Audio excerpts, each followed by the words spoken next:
Assalamualaikum warahmatullahi wabarakatuh. Perkenalkan, nama saya Elvina Rosa dari Fakultas Tarbiyah dan Keguruan, jurusan PGMI 5B. Video ini khusus saya persembahkan untuk dosen saya, Bapak Ermansyah MPD, selaku dosen mata kuliah Strategi Pembelajaran Seni Budaya dan Prakarya. Baiklah, pada video kali ini saya akan mempresentasikan kembali keseluruhan materi dari kelompok 1 sampai kelompok 6 untuk memenuhi tugas mandiri 2 dalam mata kuliah Seni Budaya dan Prakarya. Materi yang pertama yaitu konsep strategi pembelajaran. Sebelum mengetahui konsep strategi pembelajaran, yang pertama kita harus mengetahui apa itu konsep belajar. Menurut Gagner, belajar adalah suatu proses di mana suatu organisme berubah perilakunya sebagai akibat dari pengalaman. Kemudian terdapat 3 atribut belajar, yang pertama proses, yang kedua perubahan perilaku, dan yang ketiga adalah pengalaman. Yang kedua, kita harus mengetahui apa itu konsep pembelajaran. Menurut Mansur, terdapat 4 konsep dasar strategi pembelajaran. Yang pertama, mengidentifikasikan serta menetapkan tingkah laku dari kepribadian anak didik sebagaimana yang diharapkan sesuai dengan tuntutan dan perubahan zaman. Yang kedua, mempertimbangkan dan memilih sistem belajar mengajar yang tepat untuk mencapai sasaran yang akurat. Yang ketiga, memilih dan menetapkan prosedur, metode, dan teknik belajar mengajar yang dianggap paling efektif dan efisien sehingga dapat dijadikan pegangan guru dalam menunaikan kegiatan mengajar. Dan yang terakhir, yang keempat, menetapkan norma-norma dan batas minimal keberhasilan atau kriteria serta standar keberhasilan. Yang ketiga, kita harus mengetahui konsep strategi pembelajaran. Secara konsep, pendidikan seni budaya di sekolah umum seperti TK, SD, SMP, SMA diorientasikan pada suatu proses, yaitu pendidikan melalui seni atau education through art. Artinya, pendidikan seni budaya diarahkan untuk bisa mengembangkan segenap potensi anak-anak didik, tidak hanya dalam lingkungan seni secara teknis, juga dalam kontribusinya terhadap pembelajaran lain. Selanjutnya adalah pengertian pembelajaran strategi seni budaya dan prakarya. Yang pertama, kita harus mengetahui apa pengertian pembelajaran itu sendiri.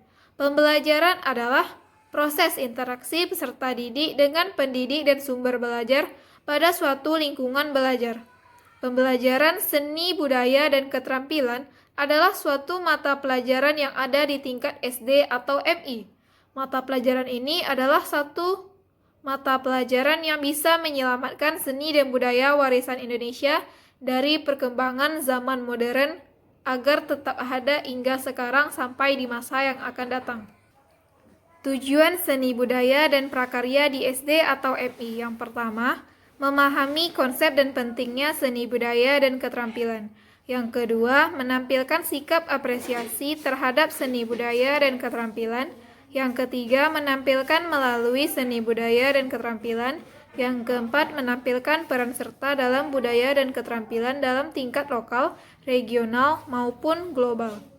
Selanjutnya, karakteristik strategi pembelajaran seni budaya dan prakarya. Seni budaya dan prakarya mempunyai peran yang sangat besar bagi siswa karena materi pokok dalam seni budaya dan prakarya mengandung beberapa sifat penting. Yang pertama, multidimensional, multilingual, dan multikultural. Strategi pembelajaran seni budaya. Pembelajaran seni budaya pada dasarnya merupakan pendidikan seni yang berbasis budaya. Ada 2 strategi pembelajaran seni budaya, yaitu yang pertama, strategi konseptual, dan yang kedua, strategi operasional. Materi yang kedua adalah model pembelajaran. Sebelum mengetahui tentang model pembelajaran itu sendiri, yang pertama kita harus mengetahui apa pengertian model pembelajaran. Model pembelajaran adalah pola interaksi siswa dengan guru di dalam kelas yang menyangkut pendekatan, strategi, metode, teknik pembelajaran yang diterapkan dalam pelaksanaan kegiatan belajar mengajar di kelas. Model pembelajaran adalah kerangka konseptual yang melukiskan prosedur yang sistematis dan mengorganisasikan pengalaman belajar untuk mencapai tujuan belajar tertentu, dan berfungsi sebagai pedoman para perancang pembelajaran dan para pengajar dalam merencanakan dan melakukan aktivitas pengajaran atau belajar mengajar. Ciri-ciri model pembelajaran. Yang pertama, memiliki prosedur yang sistematis. Yang kedua, hasil belajar ditetapkan secara khusus. Yang ketiga, penetapan lingkungan secara khusus. Yang keempat, ukuran keberhasilan. Dan yang terakhir, interaksi dengan lingkungan. Selanjutnya ada macam-macam model pembelajaran. Adapun macam-macam model pembelajaran adalah sebagai berikut. Yang pertama adalah pembelajaran kooperatif atau cooperative learning, di mana pembelajaran ini dapat diterapkan dalam melibatkan peserta didik secara aktif dalam proses belajar mengajar. Yang kedua, pembelajaran kontekstual atau contextual teaching and learning, di mana model pembelajaran ini dimulai dengan sajian tanya jawab lisan yang terkait dengan dunia nyata kehidupan siswa. Yang ketiga, ada model pembelajaran berbasis masalah, di mana model pembelajaran ini merupakan salah satu metode dalam pembelajaran yang menggunakan masalah sebagai langkah awal dalam mengumpulkan dan mengintegrasikan pengetahuan baru. Yang keempat, ada model pembelajaran TGT, Teams, Games, Turnamen, di mana model pembelajaran ini yaitu dengan cara mengelompokkan siswa heterogen dan tugas tiap kelompok bisa sama dan bisa juga berbeda. Selanjutnya, fungsi model pembelajaran. Yang pertama, membantu guru menciptakan perubahan perilaku peserta didik yang diinginkan. Yang kedua, membantu menciptakan interaksi antara guru dan peserta didik. Yang ketiga, membantu guru menentukan cara dan sarana untuk menciptakan lingkungan yang sesuai. Yang keempat, membantu guru dalam mengkonstruksi kurikulum, silabus, atau konten dalam suatu pembelajaran. Yang kelima, dapat membantu guru dalam memilih materi pembelajaran yang tepat. Yang keenam, membantu guru dalam merancang kegiatan, pendidikan, atau pembelajaran yang sesuai. Yang ketujuh, memberikan bahan prosedur untuk mengembangkan materi dan sumber belajar yang menarik dan efektif. Yang kedelapan, merangsang pengembangan inovasi pendidikan atau pembelajaran baru. Dan yang terakhir, membantu membangun hubungan antara belajar dan mengajar secara empiris. Selanjutnya, model pembelajaran ini memiliki manfaat dalam pembelajaran. Manfaatnya bagi guru yang pertama, memudahkan dalam melaksanakan tugas pembelajaran sebab langkah-langkah yang akan ditempuh sesuai dengan waktu yang tersedia, tujuan yang hendak dicapai, serta kemampuan daya serap siswa dan ketersediaan media yang ada. Yang kedua, dapat dijadikan sebagai alat untuk mendorong aktivitas siswa dalam pembelajaran. Yang ketiga, memudahkan untuk melakukan analisis terhadap perilaku siswa secara personal maupun kelompok dalam waktu yang relatif singkat. Yang keempat, memudahkan untuk menyusun bahan pertimbangan dasar dalam merencanakan penelitian tindakan kelas atau PTK dalam rangka memperbaiki atau menyempurnakan kualitas suatu pembelajaran. Selanjutnya, adapun manfaatnya bagi siswa yang pertama, kesempatan yang luas untuk berperan aktif dalam kegiatan pembelajaran. Yang kedua, memudahkan siswa untuk memahami materi pembelajaran. Yang ketiga, mendorong semangat belajar serta ketertarikan mengikuti pembelajaran secara penuh. Dan yang terakhir, dapat melihat atau membaca kemampuan pribadi di kelompoknya secara objektif. Kira-kira itulah manfaat model pembelajaran bagi siswa maupun bagi guru. Materi yang ketiga yaitu tentang pendekatan pembelajaran. Sebelum mengetahui tentang pendekatan pembelajaran itu sendiri, kita harus mengetahui apa itu pendekatan pembelajaran. Pendekatan pembelajaran dapat diartikan sebagai titik tolak atau sudut pandang kita terhadap proses pembelajaran, yang mana merujuk pada pandangan tentang terjadinya suatu proses yang sifatnya masih sangat umum, yang di dalamnya mewadahi, menginspirasi, menguatkan, dan melatari metode pembelajaran dengan cakupan teoritis tertentu. Selanjutnya ada jenis-jenis pendekatan. Jenis pendekatan yang pertama adalah pendekatan pembelajaran yang berorientasi atau berpusat pada siswa atau student center. Yang kedua, pendekatan pembelajaran yang berorientasi atau berpusat pada guru atau teacher center. Dari pendekatan pembelajaran yang telah ditetapkan selanjutnya, diturunkan ke dalam strategi pembelajaran.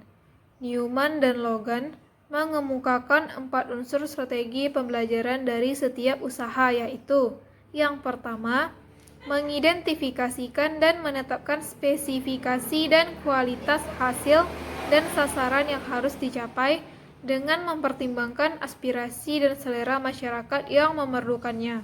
Yang kedua, mempertimbangkan dan memilih jalan pendekatan utama yang paling efektif untuk mencapai sasaran pendidikan. Yang ketiga, mempertimbangkan dan menetapkan langkah-langkah yang akan ditempuh sejak titik awal sampai dengan sasaran. Yang keempat, mempertimbangkan dan menetapkan tolak ukur dan patokan ukuran untuk mengukur dan menilai taraf keberhasilan usaha. Kemudian, jika kita terapkan dalam konteks pembelajaran, keempat unsur tersebut yaitu yang pertama, menetapkan spesifikasi dan kualifikasi tujuan pengajaran, yakni perubahan profil perilaku dan pribadi peserta didik.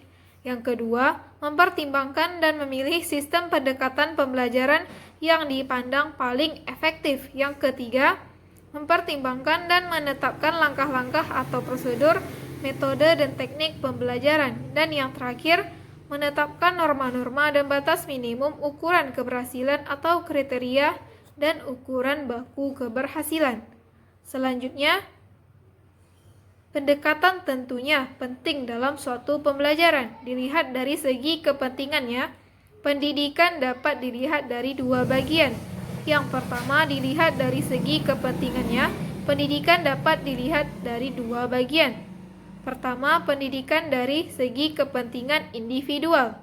Dari segi kepentingan individual ini, pendidikan di samping harus memperhatikan perbedaan bakat, kemampuan, kecenderungan dan lainnya yang dimiliki anak didik, juga harus dapat membantu individu dalam mengekspresikan dan mengaktualisasikan dirinya sehingga dapat menolong dirinya di kemudian hari. Kemudian yang kedua, pendidikan dari segi kepentingan masyarakat. Maksudnya, pendidikan lebih merupakan media atau sarana yang berfungsi menyalurkan gagasan, pemikiran, nilai-nilai budaya, agama, sistem politik, ilmu pengetahuan, dan lain sebagainya yang sudah diakui oleh masyarakat dan negara. Dengan demikian, kepentingan masyarakat dan negara sangat menentukan dan mengarahkan kegiatan pendidikan. Selanjutnya, terdapat jenis-jenis pendekatan dalam pembelajaran. Yang pertama adalah pendekatan individualistik, yang kedua pendekatan kelompok, yang ketiga pendekatan campuran, dan yang terakhir adalah pendekatan edukatif. Materi yang keempat adalah tentang metode pembelajaran. Apa itu metode pembelajaran? Metode pembelajaran adalah cara-cara atau teknik penyajian bahan pembelajaran yang akan digunakan oleh guru pada saat menyajikan bahan pembelajaran, baik secara individual atau secara berkelompok. Adapun syarat-syarat yang harus diperhatikan dalam penggunaan metode pembelajaran yaitu, yang pertama, metode yang digunakan harus dapat membangkitkan minat atau gairah belajar siswa. Yang kedua, harus dapat merangsang keinginan siswa untuk belajar lebih lanjut. Yang ketiga, harus dapat memberikan kesempatan bagi siswa untuk mewujudkannya dalam hasil karya. Yang keempat, harus dapat menjamin perkembangan kegiatan kepribadian siswa. Yang kelima, harus dapat mendidik siswa dalam teknik belajar mandiri dan dengan cara memperoleh pengetahuan melalui usaha pribadi. Dan yang terakhir, harus dapat menanamkan dan mengembangkan nilai-nilai dan sikap siswa dalam kehidupan sehari-hari. Selanjutnya ada tujuan metode pembelajaran. Yang pertama, dapat membantu siswa dalam mengembangkan kemampuan individualnya. Yang kedua, untuk membantu proses belajar mengajar sehingga dapat dilaksanakan dengan baik. Yang ketiga, untuk mengantarkan sebuah pembelajaran ke arah yang ideal dengan tepat sesuai sasaran yang diharapkan. Selanjutnya, agar dapat proses pembelajaran berjalan dengan suasana yang menyenangkan Adapun tujuan metode pembelajaran adalah sebagai berikut. Yang pertama, untuk membantu siswa dalam mengembangkan kemampuan individualnya. Yang kedua, untuk membantu menemukan, menguji, dan menyusun data yang dibutuhkan dalam pengembangan disiplin suatu ilmu. Yang ketiga, untuk memudahkan proses pembelajaran dengan hasil yang baik sehingga tujuan pembelajaran dapat tercapai. Yang keempat, untuk membantu proses belajar mengajar sehingga dapat dilaksanakan dengan baik. Yang kelima, untuk mengantarkan suatu pembelajaran ke arah yang ideal dan tepat sasaran yang diharapkan. Dan yang terakhir, agar proses pembelajaran berjalan dengan suasana yang menyenangkan dan penuh motivasi tentunya. Dan selanjutnya, ada metode pembelajaran yang biasa digunakan dalam pembelajaran seni budaya dan prakarya di SD atau MI. Dalam kegiatan belajar mengajar, metode pembelajaran yang tepat tentunya merupakan sesuatu yang harus dilakukan oleh guru agar pembelajaran menjadi menarik dan mudah dipahami oleh siswa. Adapun metode pembelajaran yang biasa digunakan dalam pembelajaran seni budaya dan prakarya yang pertama yaitu metode ekspresi bebas, yang kedua metode diskusi, yang ketiga metode ceramah, yang keempat ada metode demonstrasi eksperimen, yang kelima ada metode mencontoh, yang keenam ada metode global, dan yang terakhir ada metode kerja kelompok. Selanjutnya, materi yang kelima adalah tentang teknik pembelajaran. Apa itu teknik pembelajaran? Teknik pembelajaran adalah siasat atau cara yang digunakan oleh guru dalam merencanakan atau melaksanakan kegiatan belajar mengajar untuk dapat memperoleh hasil yang optimal dan sesuai dengan tujuan pembelajaran. Adapun teknik-teknik pembelajaran yaitu yang pertama adalah teknik diskusi. Teknik diskusi adalah salah satu teknik belajar yang dilakukan oleh seorang guru di sekolah, yang mana pada penerapannya, teknik ini terjadi proses interaksi antara dua orang atau lebih individu yang saling terlibat, saling tukar-menukar pengalaman, informasi, memecahkan masalah. Dapat juga semuanya aktif, tidak ada yang pasif sebagai pendengar. Yang kedua ada teknik kerja kelompok, yang mana teknik ini adalah suatu cara mengajar di mana siswa di dalam kelas dipandang sebagai suatu kelompok atau dibagi menjadi beberapa kelompok. Mereka bekerja bersama dalam memecahkan masalah atau menjalankan tugas-tugas tertentu dan berusaha mencapai tujuan pembelajaran yang telah ditentukan oleh guru. Yang ketiga ada teknik ceramah. Teknik ceramah adalah teknik yang paling tradisional dan paling sering dilakukan oleh seorang guru, di mana seorang guru menulurkan pengetahuannya kepada siswa secara lisan atau ceramah. Dengan kata lain, teknik ini adalah sebuah teknik mengajar dengan menyampaikan informasi dan pengetahuan secara lisan kepada sejumlah siswa di kelas. Yang kelima yaitu teknik inquiry, adalah suatu teknik pengajaran guru di depan kelas di mana guru membagi tugas meneliti suatu masalah ke dalam kelas. Siswa kemudian dibagi menjadi beberapa kelompok dan masing-masing kelompok mendapatkan tugas tertentu untuk dikerjakan. Yang keenam adalah teknik eksperimen dan demonstrasi, di mana pada teknik eksperimen merupakan salah satu cara mengajar di mana seorang siswa diajak untuk melakukan uji coba atau pengamatan. Kemudian teknik demonstrasi merupakan teknik mengajar di mana seorang instruktur atau tim guru menunjukkan memperlihatkan suatu proses. Kemudian yang ketujuh ada teknik karya wisata, di mana teknik ini merupakan teknik mengajar yang dilaksanakan dengan mengajak siswa ke suatu tempat atau objek tertentu di luar sekolah untuk mempelajari atau menyelidiki sesuatu. Yang kedelapan, teknik bimbingan atau tutorial adalah suatu proses pengelolaan pembelajaran yang dilakukan melalui proses bimbingan yang diberikan atau dilakukan oleh seorang guru kepada siswa baik secara perorangan maupun kelompok. Yang terakhir adalah teknik problem solving atau teknik pemecahan masalah. Bukan hanya sekedar teknik mengajar, tetapi juga merupakan suatu teknik-teknik lainnya yang dimulai dengan mencari dan sampai kepada menarik kesimpulan dalam pembelajaran. Selanjutnya, tujuan dan fungsi teknik pembelajaran. Tujuan teknik pembelajaran yaitu agar pengajaran dapat disampaikan sesuai dengan keadaan siswa, keadaan lingkungan siswa, kemampuan guru, dan siswa secara bervariasi dalam suasana menyenangkan, serta agar materi atau pembelajaran yang disampaikan oleh guru tepat sasaran sesuai dengan keadaan dan kemampuan siswa, serta tujuan pembelajaran yang diharapkan. Kemudian fungsi teknik pembelajaran yaitu agar guru dapat melaksanakan pembelajaran di kelas lebih bervariasi dengan metode yang sama namun dengan teknik yang berbeda.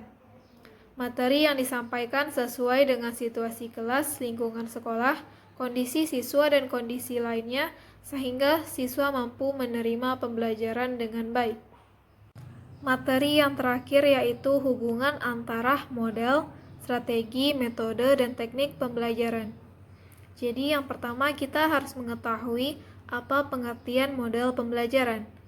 Model pembelajaran adalah cara yang dipakai untuk mengaplikasikan strategi yang telah dibuat dalam bentuk aktivitas yang nyata untuk memperoleh target atau kompetensi pembelajaran dalam pendidikan. Strategi tersebut terdiri dari materi ajar yang berurutan dan dibuat secara matang. Pada saat pembelajaran disajikan, guru akan menggunakan segala fasilitas yang ada untuk menunjang proses belajar mengajar. Yang kedua, kita harus mengetahui pengertian strategi pembelajaran. Strategi pembelajaran adalah suatu kegiatan pembelajaran yang harus dikerjakan oleh guru dan siswa agar tujuan pembelajaran dapat dicapai secara efektif dan efisien. Atau strategi pembelajaran itu dapat diartikan sebagai suatu set materi dan prosedur pembelajaran yang digunakan secara bersama-sama untuk menimbulkan hasil belajar pada siswa. Komponen strategi pembelajaran. Yang pertama adalah guru. Guru merupakan pelaku utama dalam pembelajaran, sehingga dalam hal ini guru memiliki peran yang sangat penting. Komponen guru ini tidak dapat dimanipulasi atau direkayasa oleh komponen lainnya, dan sebaliknya, guru mampu memanipulasi atau merekayasa komponen lain menjadi lebih bervariasi, sedangkan komponen lain tidak dapat mengubah guru menjadi bervariasi. Yang kedua, peserta didik atau siswa merupakan komponen yang melakukan kegiatan belajar mengajar untuk mengembangkan potensi kemampuan menjadi nyata untuk mencapai tujuan belajar. Komponen yang ketiga adalah tujuan, merupakan dasar yang dijadikan landasan untuk menentukan strategi, materi, media, dan evaluasi pembelajaran. Komponen yang keempat yaitu bahan pelajaran, merupakan medium untuk mencapai tujuan pembelajaran yang berupa materi yang tersusun secara sistematis dan dinamis sesuai dengan arah tujuan dan perkembangan kemajuan ilmu pengetahuan dan tuntutan masyarakat. Komponen yang kelima adalah kegiatan pembelajaran. Agar tujuan pembelajaran dapat dicapai secara optimal, maka dalam menentukan strategi pembelajaran perlu dirumuskan komponen kegiatan pembelajaran yang sesuai dengan standar proses pembelajaran. Komponen yang keenam yaitu metode adalah salah satu cara yang diperlukan untuk mencapai tujuan pembelajaran yang telah ditetapkan. Yang ketujuh, alat yang dipergunakan dalam pembelajaran merupakan segala sesuatu yang digunakan dalam rangka mencapai tujuan pembelajaran. Yang kedelapan, sumber pembelajaran adalah segala sesuatu yang dapat dipergunakan sebagai tempat atau rujukan di mana bahan pembelajaran bisa diperoleh. Yang kesembilan, evaluasi merupakan komponen yang berfungsi untuk mengetahui apakah tujuan yang telah ditetapkan telah tercapai atau belum. Yang kesepuluh, situasi atau lingkungan. Lingkungan yang dimaksud adalah situasi dan keadaan fisik dan hubungan antar insani. Yang kesebelas, peserta didik sebagai raw input. Strategi pembelajaran digunakan dalam rangka membelajarkan peserta didik. Untuk itu, dalam pembelajaran seorang guru harus memperhatikan siapa yang dihadapi. Dan yang terakhir, entering behavior peserta didik.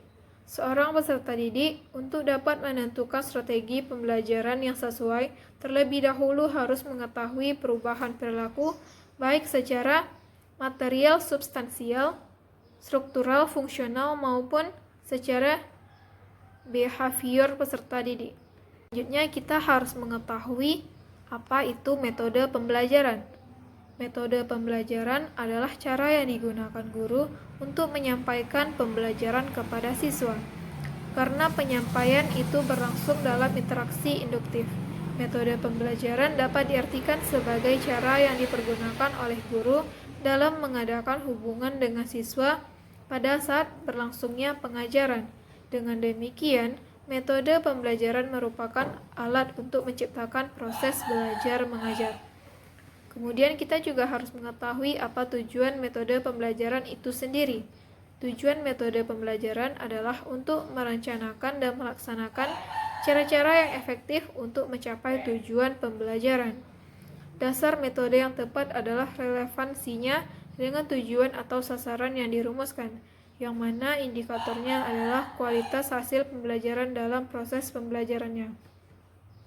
Pembelajaran seni dapat menggunakan metode seperti metode ceramah, metode demonstrasi, multimedia, slide, pameran, belajar partisipasi, diskusi, resitasi, latihan dan kerja kelompok, serta kerja kreatif, dan lain-lain. Kemudian, kita juga harus mengetahui apa itu teknik pembelajaran. Teknik secara harfiah juga diartikan sebagai cara yang dilakukan oleh seseorang dalam mengaplikasikan dan mempraktikkan suatu metode. Dengan kata lain, teknik merupakan suatu alat yang digunakan oleh guru untuk menyampaikan bahan-bahan pengajaran yang telah dipilih untuk peserta didik. Teknik yang dipilih haruslah sesuai dengan pengajaran yang digunakan dan seirama dengan pendekatan yang digunakan tentunya.